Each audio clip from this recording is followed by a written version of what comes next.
Hello, everyone, and welcome to Dream Leapers with Harriette Cole. It is Women's History Month, and all month long, I have found amazing guests for us to celebrate, to learn their stories, to inspire us to leap into our greatness, because that is exactly what they're doing in their lives. And our guest today is no exception. I want to tell you that we will be welcoming Tanisha C. Ford. She's an American scholar, historian, and author with expertise in Black historical fashion and culture and politics, just all things part of our history. As a history professor at the Graduate Center at the City University of New York, Tanisha's work has earned her many recognitions, including being listed on the Route 100 in 2019 as one of the most prominent African Americans. You may have heard of her books, Dressed in Dreams, a Black girl's love letter to the power of fashion, Liberated Threads, Black Women's Style and the Global Politics of Soul. Isn't that a great title? And Kwame Brathwaite, Black is Beautiful. He was an amazing photographer who covered just the beauty of Blackness. Well, her latest book which was just released in October, Our Secret Society, Mollie Moon and the Glamour, Money, and Power Behind the Civil Rights Movement, was recently nominated as an NAACP Image Award nominee for Outstanding Literary Work. I know this is going to be an incredible conversation. She's going to be talking about that book and more. That book delves into the fundraising efforts supporting the civil rights movement, shedding light on the intersection of race and philanthropy in America. Please join me now in welcoming Dr. Tanisha C. Ford. Hello. Thanks for having me back on the program. I'm so happy to have you. And, my friend Victoria Penderhughes said, do you know Tanisha? You have to know her because she was at an event where you were talking about this book and she was raving about just the story that you have uncovered. And it's perfect timing. I love your title, Our Secret Society. Tanisha, there's so many things that we have learned about the civil rights movement over time, primarily about men in the civil rights movement and the work that they've done, but very little kind of insider information, inside the lives of people. And in this case, inside the life of Mollie Moon, who I bet you if we took a poll, most people have never heard of her. How did you discover this woman? And everything you said is so true. How we focus on the men in the movement, how we tend to tell these histories from an outside perspective, meaning how people are showing up at marches and other big scale civil rights movement events. But it's just now that we're starting to dig into the interior life and the interior world of our civil rights leaders. And it's my goal as a Black women's historian to always center the experiences of Black women. So when I encountered Mollie Moon in the archive, while I was working on my first book, or what would become my first book, at the time it was just my dissertation. I was working on that dissertation, looking for someone who was actually a part of a story I was telling about Kwame Brathwaite and his crew in Harlem. That woman ended up being in a Mollie Moon beauty pageant. So I thought, Mollie Moon, who's this Mollie Moon? I've never heard of her. Like most Americans, I'd never heard of Mollie Moon, knew nothing about her, but was quickly taken by the fact that she, like the Brathwaites, were invested in amplifying Black women's beauty. Her methods or approaches were slightly different. She wasn't a Black nationalist in the way that the Brathwaites and the African Jazz Art Society were, but she was deeply committed to amplifying Black women's voices. And once I started to amass newspaper clippings, just following this woman, in large part because I loved her name, but also because she was just so glamorous in these clippings from the 1960s, I started to realize that there was a larger story here, one about the civil rights movement and how it was funded. And through telling Mollie Moon's story, I could not only uncover this seemingly lost history of the civil rights movement, I could also piece together her life. And I'm so glad you mentioned Victoria because she actually knew Mollie Moon. She's one of the people who I've encountered who did know her. She met Mollie Moon through her parents, who were good friends with the Moons. And Mollie Moon kind of took Victoria under her wing when she moved to New York City and introduced her to all the people. That is amazing, and it for so many reasons.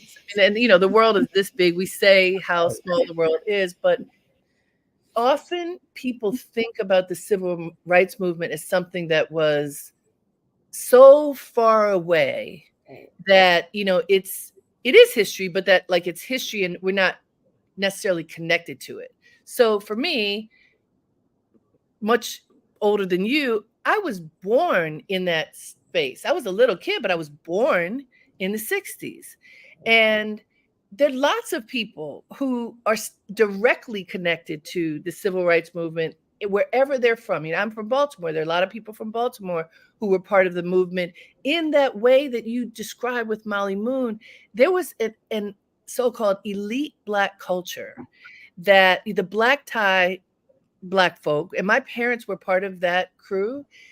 They did all kinds of deals. They supported so many efforts that people don't know about. There's not an awareness that also there were Black people who were helping to bankroll the movement, and it's largely invisible. So for you to find Mollie Moon and then take us into her world and really how she came from virtually nothing. I mean, she like most Black people, she didn't come up rich. Right. She went from working class to upper class. How did she figure that out? You know, she was born, as you said, into a working class family in Hattiesburg, Mississippi in 1907, a family that had a deep commitment to education. Even her mother, for her generation, was quite educated as someone who had received a middle school education. She was literate, perhaps would have gone on to high school, which was a major deal in the Sure. United States, particularly across the South.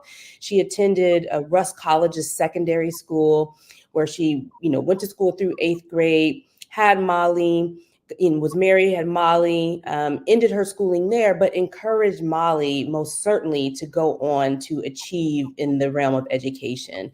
So after moving to Cleveland, Ohio, where Mollie spent a good part of her adolescence, living alongside her mother and her mother's sister and their family in Cleveland, they then returned to Mississippi for Mollie to attend Russ College Secondary School, as her mother had done. Mollie attended through high school because, of course, this generation going on to get a high school diploma was becoming far more common. Even though people were finishing high school at that time, around 15, 16, 17 years old. Mollie then graduates from Russ College Secondary School, goes off to Meharry Medical School, where she earns a degree in pharmacy. She marries one of her pharmacy professors after they've had the secret dalliance. Mollie moved to his hometown of New Orleans, where they begin a life working in a family-owned pharmacy. Mollie becomes really disenchanted with their life there. And as people can read in the book, I mean, scandal abounded, but she ended up fleeing and pulling together her life, moving to Harlem in 1930 during the height of the Harlem Renaissance. Yes. It's there where she meets all of these luminaries of the Black literary and visual arts world, like Langston Hughes and Dorothy West and Augusta Savage. She's also friends with dancers, stage performers. She really immerses herself into the theater and culture. In fact, she and Zora Neale Hurston live in the same apartment building. But Right? So that was the pulse. Harlem was the pulse most of certainly. the world at that point, Yes. and she was in the mix. She was there. there. She was really there. And so she marries her third husband, Henry Lee Moon, who at the time of their marriage is working in FDR's White House. He's a lower level administrator in the housing authority. And so they're building these ties between the Black artistic and political communities in New York City and the DC Black political elite. So this is how they're able to elevate their social status, even though in terms of the other African Americans within that DC power circle, they don't make nearly as much. Mollie at this time is working as a social worker with the New York Department of Welfare. And of course, when we compare them to their white counterparts of a similar educational status, they're not making nearly as much because of the racial wealth gap. But in terms of everyday African Americans, their income would have positioned them within this middle to upper middle class status. And so while, again, they're not people of tons of means, I mean, we can think today about what a social worker makes. They had a lot of cultural and social capital, which, again, elevated them to the realm of the elite. So interesting. I mean, that type of story, kind of being at the edge of it, in it, but you don't have the wallet for it. Well, Right. that continues on. There are a lot of people like that, right? But Right. I heard you talk in an interview. I want you to address this, especially given the background and other books that you've created, about the status that Mollie Moon had, and that so many African Americans used to show their culture and their belonging, which often had to do with adornment. So they may not have had the same dollars to buy the big fancy house and cars and all these things, but they had the first stole, and they had the perfect hat and shoe and this and that helped them to navigate in these spaces. And she was a fashion girl. And you've done a lot of research into the role of style and fashion for Black women historically, and kind of what that has meant. What did it mean for her, and what does it mean even more globally? I love telling Black women's stories using adornment as a way in, because it's something we do every day. We make that choice. What are we going to wear, when we stand before our closet? So it becomes a way to get at the everyday lived experiences of Black women's lives, as to think about the politics of our own bodies as, women, people who sit at the intersection of race and gender, being Black and woman. It allows us to see the interiority of Black women's lives, like how they are navigating the ways that their bodies are being read by the broader public. With this book, Mollie delivered, and allowing me to think through those questions, because as you mentioned, Harriette, she was such a fashion plate. She cared about her appearance. She was deeply invested in looking nice and looking the part. She had her own style aesthetic. Lately, I've been taken to wearing turbans because Mollie Moon loved a good turban. It was definitely part of her style aesthetic. And so it's my way to pay homage to her and the other Black women of the 1950s who were sporting these turbans. She was an international traveler, so she would pick up pieces of clothing and just be inspired by the fashion in different parts of the world where she traveled. In the book, it opens, in fact, with her moving to Moscow with this crew of friends that she's made in Harlem, and then later moving to Berlin. And by the end of the book, I mean, she's traveled across the African continent, all around Europe, across the Caribbean. I mean, so style went with her everywhere she went. Everywhere she went, style went, right? And she picked up pieces. In terms of the life that they were building as this political, social justice power couple, adornment in terms of her own person, but also their home, was really important. And for you, someone who, knows that DMV area really well, hosting in one's home was really a centerpiece of organizing, coalition building. So they wanted their house to look really nice, as opposed to a place like New York. Here in New York City, we do a lot of our entertaining out, in restaurants and lounges and bars and these sorts of things, because space, is a commodity, a real commodity here in the city.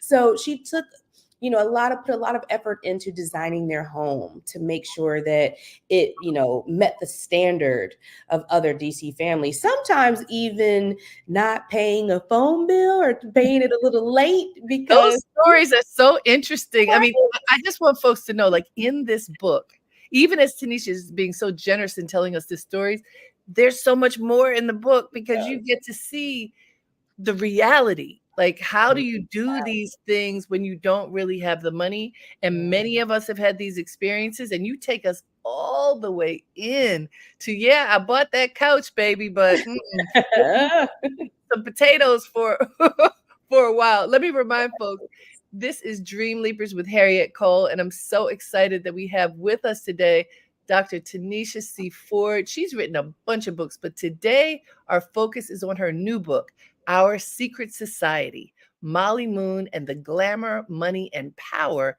Behind the Civil Rights Movement. And what an incredible conversation we're having. So thank you, Tanisha, for writing this book, for doing all the work that it took. It's a lot of work. There's a ton of research. So you are a PhD. You are a bona fide doctor. That degree certainly comes with a lot of scholarship on how to dig for information, how to think through what you're finding and kind of piece it together to make sense. I'm going to also say that a lot of PhDs are not good writers, at least not for the lay public, for the rest of us, right? You are a great writer. Your storytelling is Thank you. fantastic. Like I'm riveted. I'm reading and going, okay, I could see Mollie there. I could definitely see Mollie bringing that couch home. And so talk about your process of research and then synthesizing and putting it on the page. I love doing research. I mean, I'm such a nerd in that way. It gives me great pleasure to sit in the archives and just spend hours and days, weeks, and months just combing through materials from the past, everything from photos to old passports, menus, letters. Oh, reading Mollie and Henry's correspondence was really a highlight of this project. I also get to work with amazing things like newspapers and magazines to see the power and diversity of the Black press in the early to mid 20th century. And I love also interviewing elders, people who have lived the history that I'm writing about, people who were connected to the folks directly that I write about. With my first book, I traveled around the world to 3 different continents to interview everybody from former Black Panthers to fashion models and designers. With this book, I interviewed a lot of professionals working in the nonprofit space today. I talked to members of Mollie Moon's family or just other people who knew her.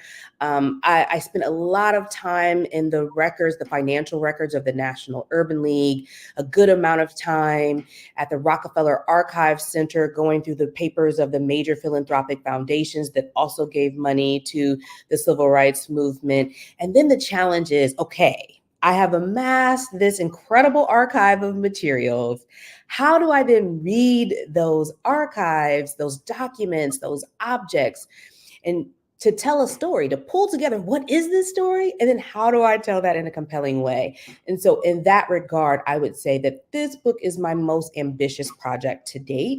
It allows me to use all of my skills as a historian, as well as sharpening my skills as a storyteller. Because what would be the point of me doing all of this very arduous research, and then I put the book out and it's not even readable to the everyday reader I was trying to reach? So I spent numerous drafts, just really trying to get the storytelling together. So it's truly an honor for you to say that this is a highly readable book. It's better than highly readable. It's like it almost reads like fiction because you're like, who, you don't know these people. I mean, I'm going to say 90% of the people who will read your book never heard of Mollie Moon. I've read a lot and I never heard of Mollie Moon. So she is almost like a fictional character, except she's not. And then you learn all these things about her life and take us into the experience of who she was and her flaws and also her eccentricities, all these things. I mean, masterfully done. I just want to say I'm proud of you and grateful because, I read books all the time and I enjoyed your books so much. Thank you. Now, I want to say this fundraising thing. Fundraising is one of the biggest challenges for most efforts, whatever your effort is, raising enough money to fuel whatever it is for the civil rights movement. It took millions and millions of dollars in order to get to where we got with the civil rights movement and even today. And people do not think that there are Black women behind raising money. I mean, if you look a little bit closely, you'll find that it's true, but that was not the thought that there would be Black women behind that. How did Mollie Moon navigate and why did people entrust her and open up their wallets and write those big checks? Now listen, Harriette, real talk. I am a scholar of the civil rights movement. And it wasn't until I found Mollie Moon stories across the Black press. I mean, the Baltimore Afro-American was a major source for this book, the New York's Amsterdam News, the Chicago Defender. I mean, all of these major Black publications wrote about Mollie Moon and her fundraising efforts.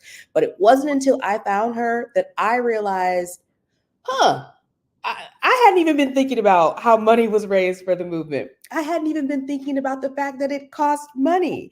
And if I wasn't thinking about it as a historian of the movement, Right. I knew so many other people weren't either, right? So part of my challenge was thinking through the exact question that you've asked. Like, how did Mollie get into this kind of work? And why did people trust her? And it was that even in itself was a fascinating find. So Mollie Moon worked very closely with the Harlem Community Arts Center, which was founded by Augusta Savage and then later run by Gwendolyn Bennett. It came out of this massive effort led by Black artists in Harlem who wanted to create a permanent learning space for Black children and adults, many of whom were recent migrants from the global South, where they could study art, use these skills both in terms of helping them to create an income. This was during the Great Depression era, where money, greatly in need and low in supply, right? Were they partially funded by WPA? It most certainly was. Like, so this comes out of FDR's WPA programs, but so much the center especially is expanded so quickly with all of these students and adults who wanted to take classes at this center because they could study under the leading Black artists of the day. The WPA funding wasn't enough. So they brought in Mollie Moon and others to help supplement the money they were receiving from the government. So with the hopes that eventually they could wean themselves off of the WPA funding altogether and just use community funds to keep this vehicle afloat. So wait, before you go on, I want to ask you something because some people may not know who was Augusta Savage and what's the other woman's name who helped to found? Gwendolyn Bennett. Can you tell us who they were? Yeah, so Augusta Savage is at the time, a famed sculptor and arts institution builder, whose one of her biggest triumphs was showing this large, like 17-foot sculpture, Lift Every Voice and Sing, at the World's Fair in 1939. So she was a rising star in the visual arts world. And she worked very closely with Gwendolyn Bennett, who was a former Howard University art professor. She was trained in the visual arts and arts education. And she's one of the major Black arts education folks of the early 20th century who also had a big vision in terms of how we could build lasting Black arts institutions. So you have these two Black women who are powerhouses in the world of the visual arts and bringing the arts to everyday people. They wanted the arts to be democratic, not just something that the elite of the elite do. This is something that everyday Black children and adults should have access to. Because Mollie Moon and other people like Islanda Robeson, who was an activist, scholar, and also married to Paul Robeson, because she and Jerry Major, who was a society writer, and later on the major society writer for Ebony and Jet magazine, they had these massive social address books. They knew everybody. So they assembled these women as a committee to raise funds for the Harlem Community Arts Center. Now, unfortunately, that center did not survive as we entered the war. The WPA money that had been earmarked for this center and others like it had to be used toward the war effort. But from that, Mollie Moon used her relationship with Lester Granger as he was becoming the head of the National Urban League. He tapped Mollie Moon to create the National Urban League Guild, which became the major fundraising vehicle and PR machine, if you will, of the National Urban League. So it was through that, her association with the National Urban League and the ingenuity that allowed her to create the National Urban League Guild, that Mollie Moon is now able to brush shoulders with the 1% of New York City, the Rockefellers, the Vanderbilts, the Javitzes, the Goldmans. I mean, the list just goes on of these people that she's now working alongside, and they trust her because she has built a reputation in this world of fundraising through her work with the Harlem Community Art Center, but also because she has ties, to the White House and to the DC power elite. And she's funny and she's charismatic and she's smart and she's a strategist and a visionary. And these people who see themselves as do-gooders want to be on the right side of history. So they want to support in some way, shape, or form the movement for racial equality, and giving money becomes a viable way that they see that they can do that without completely alienating their own community. I love that. And there were so many names that you just said. And so a lot of folks listening will hear those names and go, oh, those were people. This is also a part of history. Now there are institutions that, Morgan Stanley, or, the different things that the Jacob Javits Center. Well, Jacob Javits was a person, y'all. And Mollie Moon rubbed shoulders with these people who were so wealthy and powerful that there are institutions that bear their names now. But I think it's so important for us to look behind the name to figure out who these people are, and also how did they contribute to whatever we care about. And in this case, through your book, we get to see that there were tremendous contributions and trust. I know it took Mollie Moon a lot of work to get folks to open their wallets. Just because you're wealthy doesn't mean that you're generous. Very true. Very true. So some of the names that I think are most important, especially for the context of our conversation, are Winthrop Rockefeller, who was the son of John D. Rockefeller Jr., who had expanded his father's oil empire.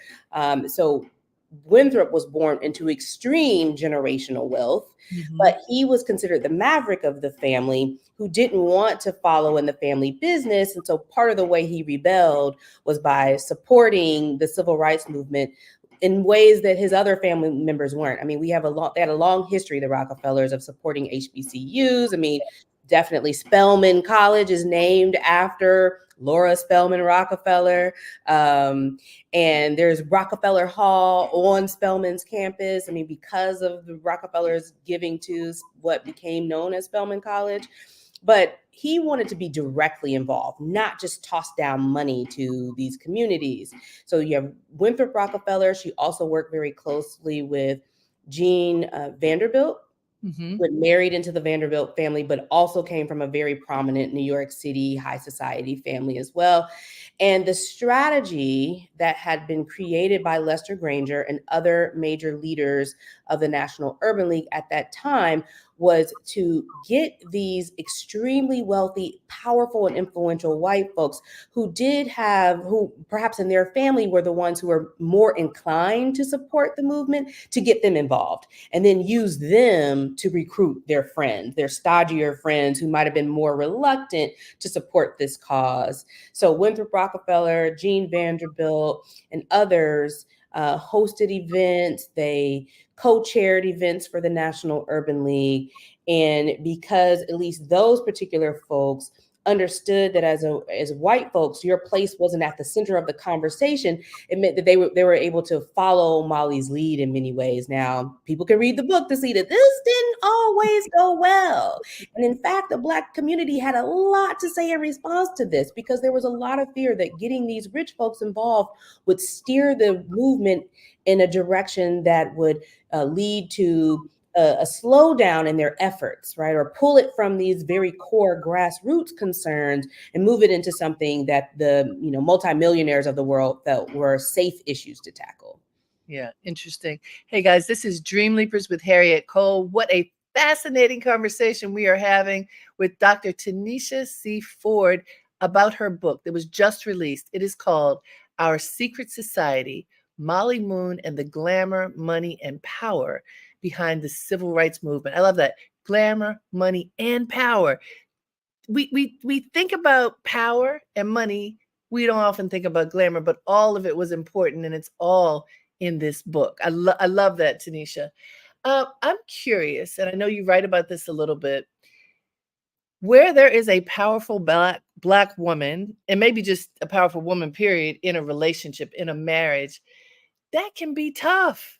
That can be like Mollie Moon was a power broker. Here she is negotiating deals with the Vanderbilts and the Rockefellers and this one and that one. Her husband is in DC.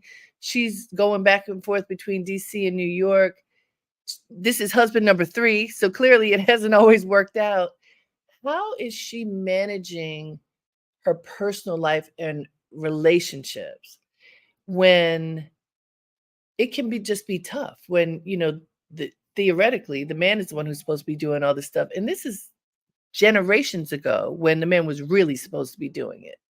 Yeah. So Henry Lee Moon was the perfect partner for Mollie Moon.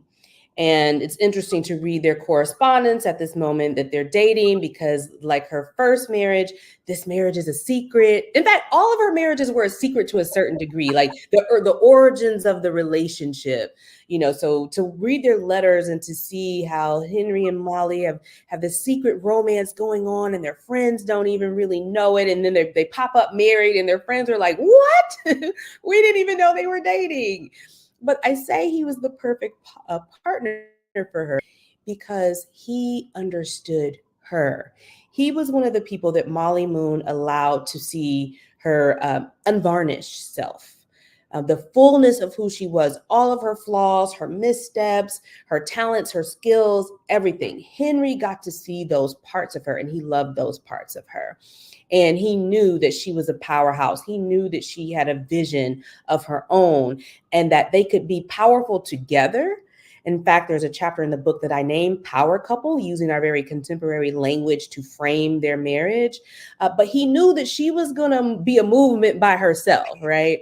So I love that he gave her the space to be. And I think that that's what allowed Mollie to feel safe to try marriage for the 3rd time. And she says in one of her letters to him that this is my 3rd and final time. And if this doesn't work, it won't be because I don't make the effort. In my other marriages, I didn't. But in this marriage, I'm really going to be committed to it. And they remain married for the rest of their lives. Henry passes away first, but they remain married until then, the mid-1980s. They get married in 1938, and they really do build a career and a life together in politics, in a deep commitment to the Black community.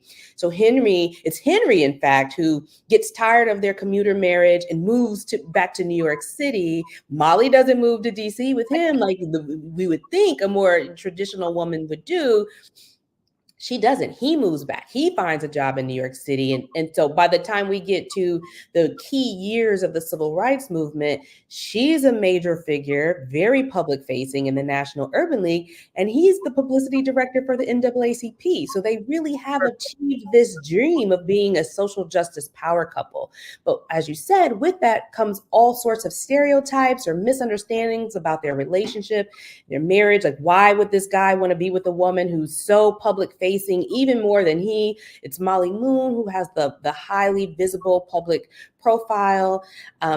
She's the one who's very outspoken publicly about a lot of her political concerns and issues. And because of her close work with a figure like Winthrop Rockefeller, there start to be these rumors bubbling that, oh, he must only want to work with her because they're having an affair. And as Black women, we know how these types of stereotypical images of us being lascivious and promiscuous and all of these things that we can date back to the era of enslavement have been attached to us. These are the kinds of things that Mollie Moon is navigating in ways that we see our celebrities navigating these, with the gossip blogs of today. This was playing out in the Black press of the 1940s and 50s and 60s. So it was really fascinating for me as a historian to see. I call it the tea and shade era of like the 1940s and 50s. It was no Imagine if they had had social media, who knows what would have happened. I'm curious, as a historian, as you're telling this woman's story and all the really rich framework around it, and then you look at today. So I'm taking you out of historian box and putting you into, we are in an election year. the stakes are high. It feels like civil rights efforts have been rolled so far back that, a lot of bad has occurred in recent years.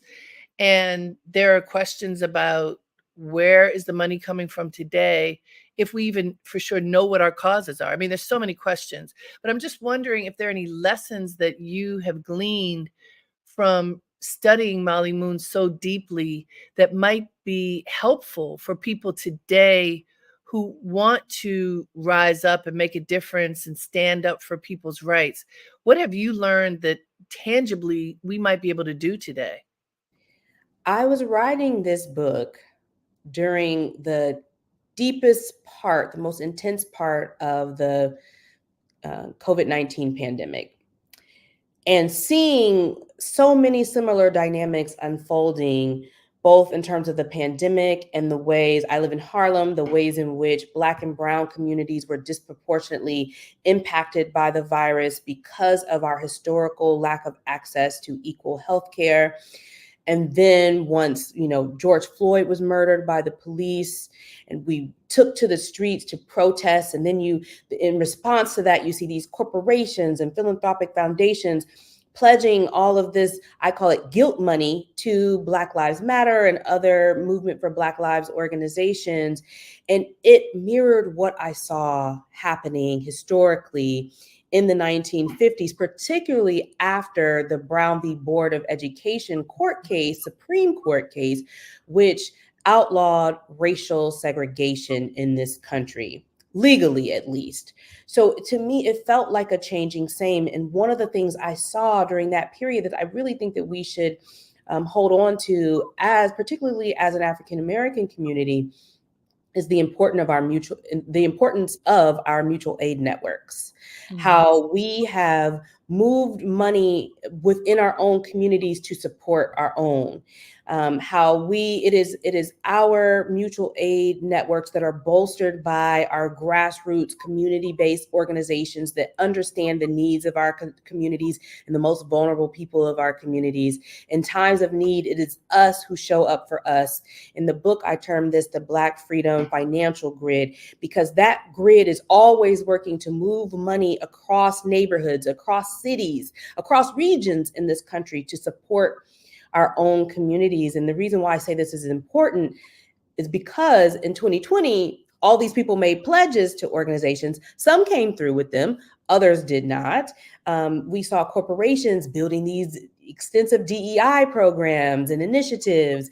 And what have we seen in the past 4 years? We've seen a repealing of and a retrenchment of all of that funding. Now, if we don't invest in our own organizations and in our own community networks, then what money would we use now to do the very trenchant work that needs to be done around racial justice, around ending voter suppression in this country? I mean, all of these things are unfortunately up to us to fund because of the legacies of Jim Crow segregation in this country. So that's one of the biggest things that I took away, that we really have to continue to pour into our organizations and be willing to give to organizations that don't even have a 501c3 status, which means you might not get the tax break for your giving, but those are the organizations that need it most. Because they don't have that 501c3 status, they're less likely to get funding from the government or from other major philanthropic organizations.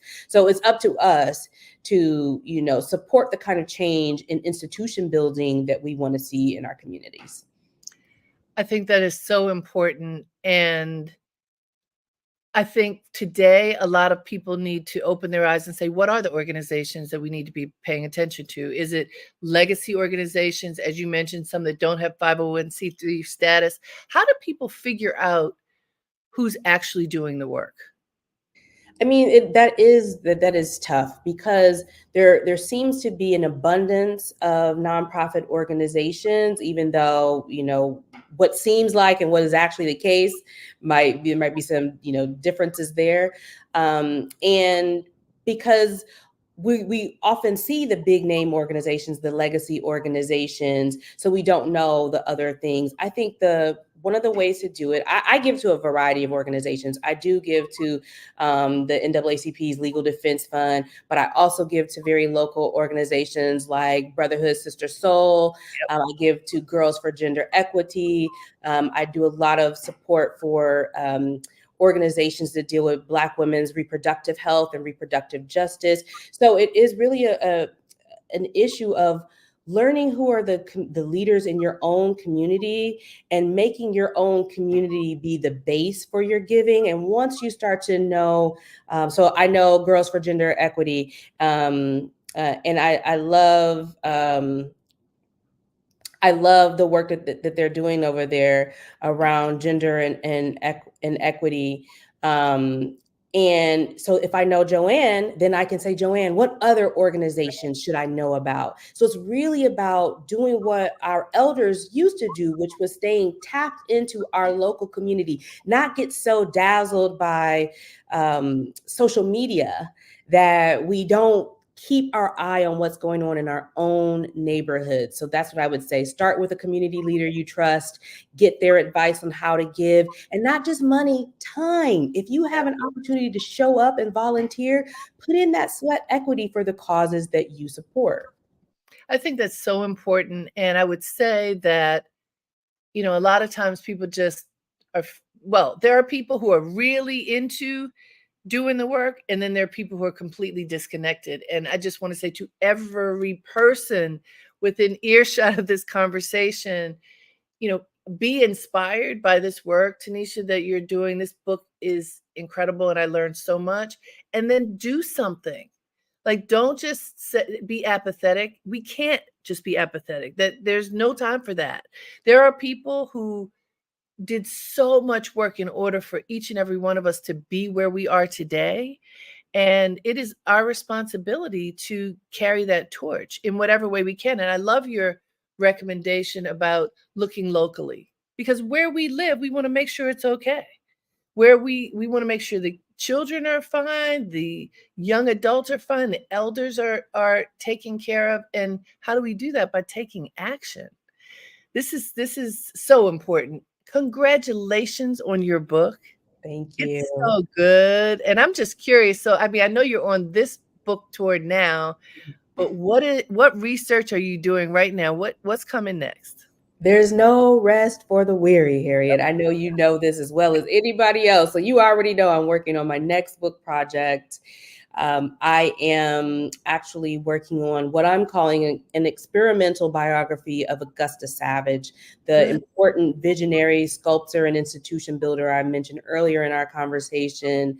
I'm really wanting to do a deep dive in her life, not simply to piece together her biography. I mean, unlike Mollie Moon, Augusta Savage doesn't have a more complete archive or manuscript collection to do a formal biography of her, but instead, I want to think with her. She was a profound thinker and visionary, and I want to see what messages does Augusta Savage have for us about the nature of the Black arts today in this era that we're going through, where it seems like the tide of anti-Black violence has reached fever pitch, where fascism is lurking, where we still have so much economic disparity, and the racial wealth gap is widening even from Augusta Savage's day. And she was producing art during the Great Depression, so that says a lot.